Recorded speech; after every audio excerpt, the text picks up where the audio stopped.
Hi everybody, my name's Alison Hammer and I am the author of You and Me and Us, a brand new book that's coming out on Tuesday, April 7th, and I'm really excited to be here to tell you about it.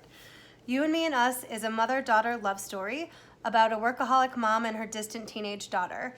It's about their relationship and the way it evolves as they go through a really tough summer, losing the one person in their family who held them together. It's a tearjerker, but I promise it'll make you laugh and cry too. This book I started writing it 4 years ago, so one thing about the publishing industry is that it's very slow and it takes a very long time.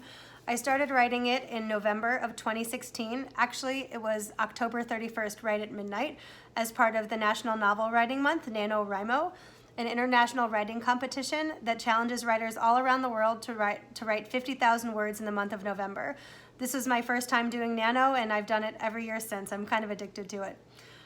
But I loved the competition and against myself and just the deadline. So I wrote that first draft in 2 months. I finished it in December, which was a pretty big deal for me because my first book, that's in a drawer somewhere, that book took me 15 years to finish writing. So finishing You and Me and Us in 2 months was something I still can't quite believe.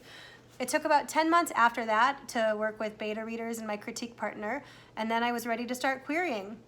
I signed with my agent in 2018 in February, and that summer we sold the book to HarperCollins, William Morrow and imprint, and that was 2 years ago. So I guess one of the things about publishing is it does take a very long time to be patient and to always be writing something different.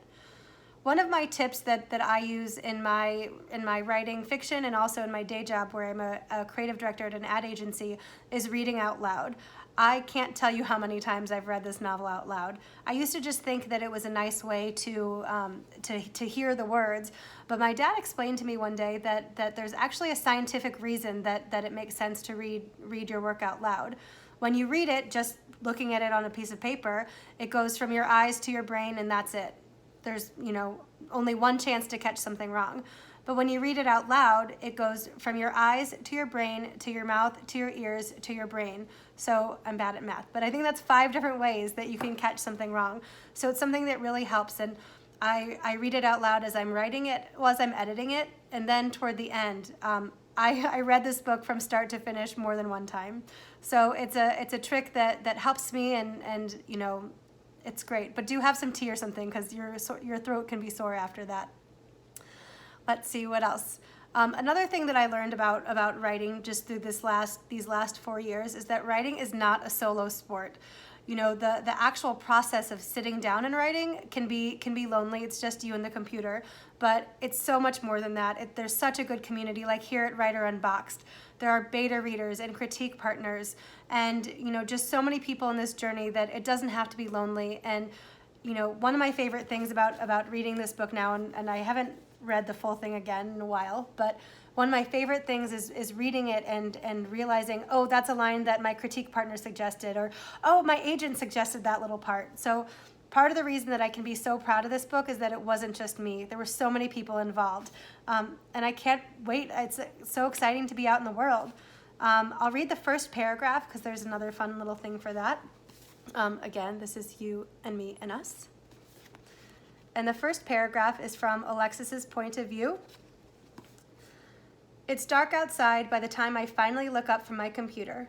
So much for being home early. I check my phone to see just how late it is. 11:10. So close to the lucky minute I've been wishing on since I was old enough to tell time. I wait for it, keeping my unblinking eyes on the screen until it hits 11:11. 11:11 is something that my character and I share in common. I believe in making wishes on really anything that can be good luck. And so there were a lot of 11:11 wishes that went into this, and a lot of hard work too. And it's here, and I hope you'll pick it up and read it. And if you do, I would love to hear what you think. One of my favorite parts of this is just connecting with readers and hearing what resonates with them and just what they take away from the story. So I am at This Hammer on all social media outlets, and I hope that you will read and enjoy the book. Thank you so much.